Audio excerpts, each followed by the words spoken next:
All right, buckle up, everyone, because today on the deep dive, we are diving headfirst into a political firestorm, and it all started with the ashes of the devastating Los Angeles wildfires back in January 2025. Sounds intense. Oh, it is. You guys send us a ton of info on this, news articles, opinion pieces, timelines, even some leaked text messages, and it all revolves around the firing of LAFD Chief Kristin Crowley by, you guessed it, Mayor Karen Bass. Oh, wow. This is going to be juicy. Oh, you know it. We're talking accusations of blame shifting, some serious political maneuvering going on, and straight-up leadership failures. Get ready because things are about to get messy. I'm all ears. So to kick things off, let's rewind back to January 2025, paint a picture of what happened. We had two massive wildfires, the Palisades fire and the Eaton fire. Both of them ignited on January 7th, 2025. January 7th, okay. And they raged for 44 days. 44 days, scorching over 37,000 acres. Just imagine the scale of this. That's massive. Absolutely. And tragically, we're talking about an estimated 26 to 29 lives lost. Countless homes were just destroyed, and over 150,000 residents were displaced from their homes. That's heartbreaking. A true test for any city, especially one as large as Los Angeles. Exactly. And in the midst of this chaos, you have Mayor Karen Bass, who was elected back in 2022. And here's where things start to get a little interesting. Just days before these fires erupted, January 4th, Mayor Bass decides to jet off to Ghana, part of a presidential delegation.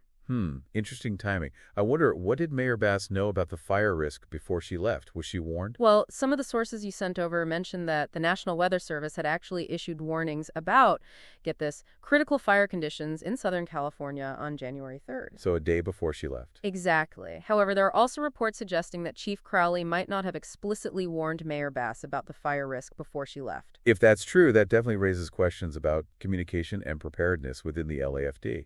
Yeah, it's a crucial detail that needs some serious investigation.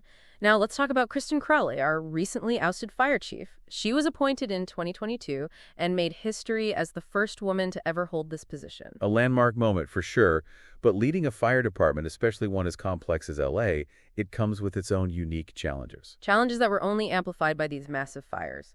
Then, boom, February 21st, Mayor Bass drops a bombshell. She fires Chief Crowley. And she gives three main reasons for doing so. First, Crowley's alleged failure to warn her about the fire risk before that trip to Ghana. Bass actually said publicly, quote, "If I had all the information I needed to have, the last thing I would have done was to be out of town," end quote. Wow, that's a pretty strong statement. Put the blame squarely on Crowley. Right, okay. Reason number two. Bass pointed to Crowley's decision to send home 1,000 firefighters the morning of the fires. 1,000, the morning those fires broke out? Yeah, Bass even emphasized this, saying, quote, 1,000 firefighters that could have been on duty, end quote. Wow. This brings up questions about staffing decisions, resource allocation during a critical moment. Was this a misjudgment on Crowley's part, or were there other factors at play? It's definitely something to think about. And finally, the third and maybe most damning accusation was Crowley's refusal to put together an after-action report on the fires. Seriously? Yeah. Despite a direct order from the Fire Commission president, Bass stated, quote, "These require her removal," end quote, basically implying insubordination and a serious breach of protocol. Yeah, that doesn't sound good. These are some serious accusations. We're talking about leadership, accountability during a crisis. It makes you wonder, are these justifiable reasons to fire someone? Or are we just seeing a blame game unfolding here? Absolutely. It feels like everyone's pointing fingers. But before we jump to conclusions, let's hear Crowley's side of the story. Yeah, fair point. What does Crowley have to say for herself? Well, Crowley claims that budget cuts, serious budget cuts, were a huge factor in the LAFD's ability to respond to the fires. And she's also been very publicly critical of Bass's leadership, even calling her out on TV. The budget cuts are interesting. I wonder if that's verifiable. How much of an impact did that realistically have?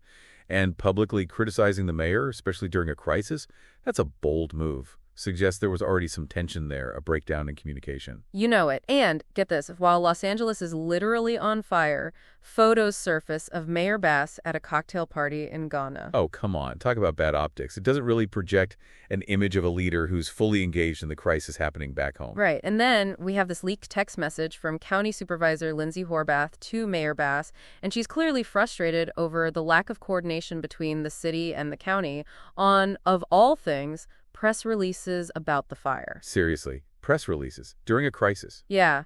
And Horvath even says, quote, "We did what you asked, you went radio silent, and now we hear you're going solo on this," end quote. Yikes. That's a clear breakdown of communication, collaboration, a lack of unified leadership at a time when it was desperately needed. Absolutely. And to top it all off, Rick Caruso, the billionaire who lost to Bass in the 2022 mayoral election, he jumps into the fray, accusing Bass of basically making Crowley the scapegoat for her own failures. Oh, Caruso, always stirring the pot. Right. And he even goes as far as to say, quote, "The mayor's decision to ignore the warnings and leave the city was hers alone.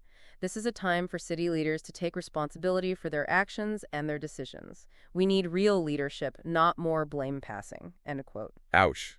That's got to sting. And when political analysts start throwing around phrases like blood in the water, things are getting serious. Blood in the water? Yeah, it means they're sensing weakness, vulnerability in Bass's administration. This crisis has exposed some cracks, made her a target for her political rivals, potentially even jeopardizing her re-election chances. So we're not just dealing with the fallout of the fires, we're witnessing a potential political downfall. This just keeps getting more and more intense. Absolutely. It's a stark reminder that leadership is always tested, and the consequences of perceived failures, well, they could be pretty brutal and swift. Let's circle back to Chief Crowley for a moment. Her time as chief wasn't exactly smooth sailing even before the fires hit. Right. What kind of controversies are we talking about? Well, she got a lot of pushback for her emphasis on diversity, equity, and inclusion initiatives within the LAFD. Okay, DEI. That's a hot-button issue. Yeah. Some critics argued that it took away from firefighting preparedness, diverted resources from essential training and equipment. Yeah. It's tricky. How do you balance the need for greater diversity and inclusion with operational effectiveness, especially in a life-or-death field like firefighting? Was Crowley's focus on DEI misplaced, or was she unfairly targeted? It's a complex issue. Absolutely. And to add to that, some current and retired LAFD chief officers accused her of mismanagement. There were even whispers of a letter of no confidence circulating, signed by a bunch of officers, calling for her resignation and stating, "A large number of chief officers do not believe you are up to the task." Oof. Sounds like she was facing some serious internal challenges as well. It's hard to say if these criticisms were legitimate or if there were other motives at play, but one thing's clear, Crowley had her work cut out for her. Yeah, no kidding. And even though Crowley was fired, she's not out of options. She can appeal her dismissal to the city council. True. But it's a tough road. To overturn the mayor's decision, she needs a 2/3 majority vote. So 10 out of 15 council members. Exactly. A tough ask. However, one council member, Monica Rodriguez, has been very vocal in her support of Crowley. She's even urging Crowley to appeal. Said that Crowley was, quote, "the most qualified member of the Los Angeles City Fire Department," end quote. And even accused Bass of scapegoating. Interesting. So Rodriguez is adding another layer of complexity to this whole saga. How's the city council going to navigate this? Will they uphold the mayor's decision?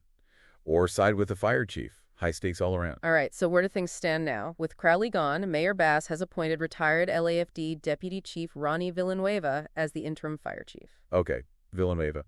Experienced guy. But he's stepping into a department that's in turmoil. Multiple investigations, a divided workforce. Talk about trial by fire. Right. And speaking of investigations, both Mayor Bass and Governor Newsom have launched their own investigations into the fires and the city's response. So there's definitely more to this story. More to uncover. It sounds like we've covered a lot already, but we're just scratching the surface. Absolutely. This deep dive is just getting started. We're peeling back the layers of leadership, accountability, the immense challenges of managing a crisis of this magnitude. And this is just the beginning. All right, let's take a breath and process all this. When we come back, we'll delve into what this all means for you, our listeners. What questions are still unanswered about this LA firestorm? Stay tuned. We're back and ready to dig even deeper into this whole LAFD firestorm. We've laid out the facts, the accusations, the defenses, the whole political circus. What's your take on all this? What's standing out to you? Honestly, what really gets me is how this crisis has become this flashpoint for so many bigger issues. We're talking budget priorities, diversity and inclusion, the role of government in disaster response, even climate change. It's like these fires just brought a whole bunch of interconnected problems to the surface. It's definitely a conversation starter. What are your thoughts on Crowley pushing those diversity initiatives within the LAFD? Right move, wrong move. Did it help or hurt their ability to actually fight the fires? Tough question. There's no simple answer. On the one hand, wanting a more inclusive fire department that mirrors the diversity of LA, that's a good goal. But if it came at the cost of, say, training or resources, well, then that raises concerns. It's all about finding that balance. Finding that balance, yeah. Advancing those social goals without impacting the core mission of the department, especially in a high-stakes field like firefighting.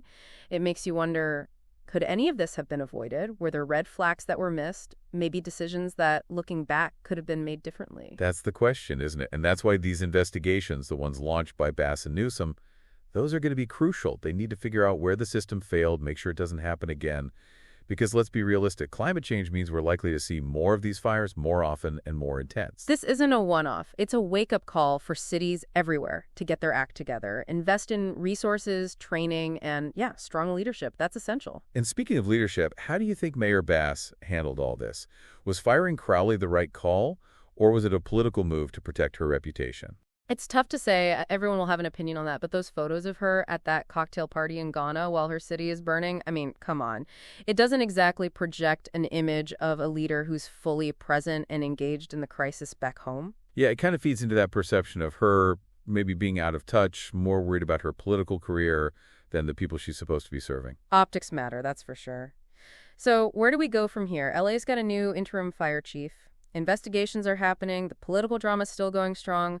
What are you keeping an eye on as this story unfolds? What questions still need answers? Here's something to think about. We've been focusing on the aftermath, the blame game, finding a new fire chief. But what about the long-term effects on the city itself, the people, the community, the environment? How do you rebuild trust after something like this? How do you heal those wounds, the physical ones and the emotional ones? It's going to be a long road to recovery, that's for sure. But maybe this whole experience can lead to some positive change, right? Changes in how the city prepares for and responds to disasters, changes in how leaders communicate, make decisions, changes in how we, the citizens, hold those leaders accountable. And even bigger than that, maybe this pushes us to address the root causes of climate change. So hopefully we can prevent these kinds of tragedies from happening in the first place. Absolutely. We've covered a lot of ground today, but I think this conversation is just getting started. The story has legs, and we're going to stay on top of it. What does this tell us about leadership, about accountability, about handling a crisis of this scale? Was Crowley treated fairly, or was she the scapegoat for bigger systemic problems? These are the questions we're going to keep digging into. And as we move forward, it's important to remember the human toll here. The lives lost, the homes destroyed, the sense of security that's been shattered, those are the lasting impacts of this disaster, the things we can't forget. It's a reminder that behind all the politics and the blame game, there are real people whose lives have been completely upended. That's a powerful point, and one we should all keep in mind as we try to make sense of this whole situation. This deep dive has shed light on the huge challenges facing Los Angeles, and honestly, cities all over the world. We're all grappling with this growing threat of climate-related disasters. So what can we as individuals actually do to make a difference? Stay informed, stay engaged, and hold your leaders accountable. Push for action on climate change, support policies that promote sustainability, and get involved in your community to help build resilience. The future isn't something that just happens to us, it's something we create. Powerful stuff. Thanks for joining us on this deep dive into the LAFD firestorm. We'll be back soon with another exploration of a compelling issue. Until then, stay curious, stay informed, and stay engaged. So we've really gone deep on this one. Accusations flying left and right, blame getting passed around, and all this while the city's still picking up the pieces from those terrible fires. What's your main takeaway? What's really resonating with you? I think what gets to me is how this whole thing has become a symbol, like a poster child, for all these bigger problems. Budget debates, diversity arguments, the whole question of the government's role in a disaster, even climate change. It's like these fires were a spark that ignited a whole network of interconnected issues. You know what I mean? Yeah, definitely sparked a lot of conversations. What are your thoughts on all this, by the way? Like, what do you think about Crowley pushing those diversity initiatives? Was it the right move, or did it actually hurt their ability to fight the fires? It's a tough one. There are good arguments on both sides, honestly. I mean, creating a fire department that truly reflects the diversity of LA, that's a worthwhile goal.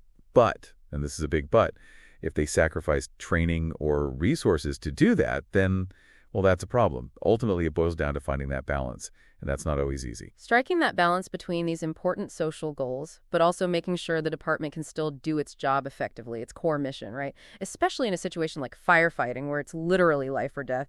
It makes you wonder, could this whole thing have been prevented? Was there anything they could have done differently looking back? That's the big question, isn't it? And that's why these investigations are so important, the ones Bass and Newsom started. They have to get to the bottom of this, figure out where the system failed, and make sure it doesn't happen again.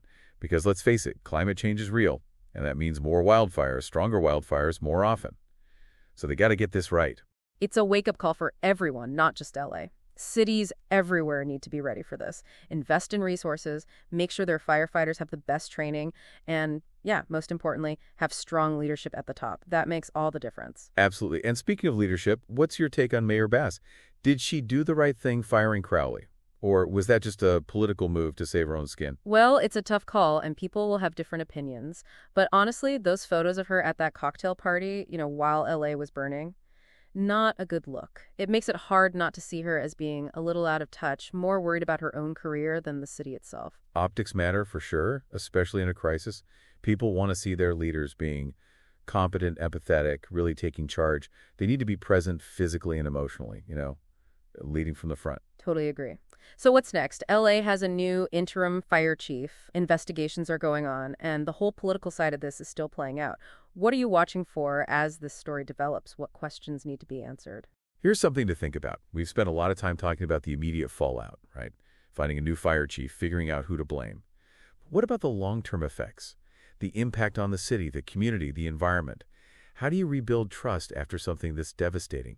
How do you heal, both physically and emotionally? Those are big questions. It's a long road to recovery, no doubt.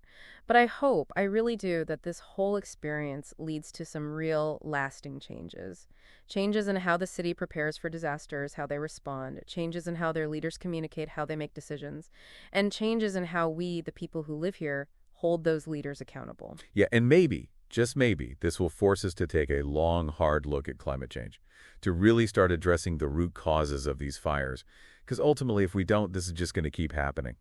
Couldn't agree more. We've covered a lot today, but honestly, this is just the beginning. The story has a lot more to unfold, and we'll be here to cover it every step of the way. It makes you think, doesn't it? What does this whole thing say about leadership, about accountability, about how to handle a crisis this massive? Was Crowley treated fairly? Or was she a scapegoat for a system that was already broken? So many questions, and we're going to keep digging for those answers. This is a conversation that needs to continue. Thanks for joining us on The Deep Dive. We'll be back soon with another deep dive into a topic that matters. Until then, stay curious, stay informed, and stay engaged.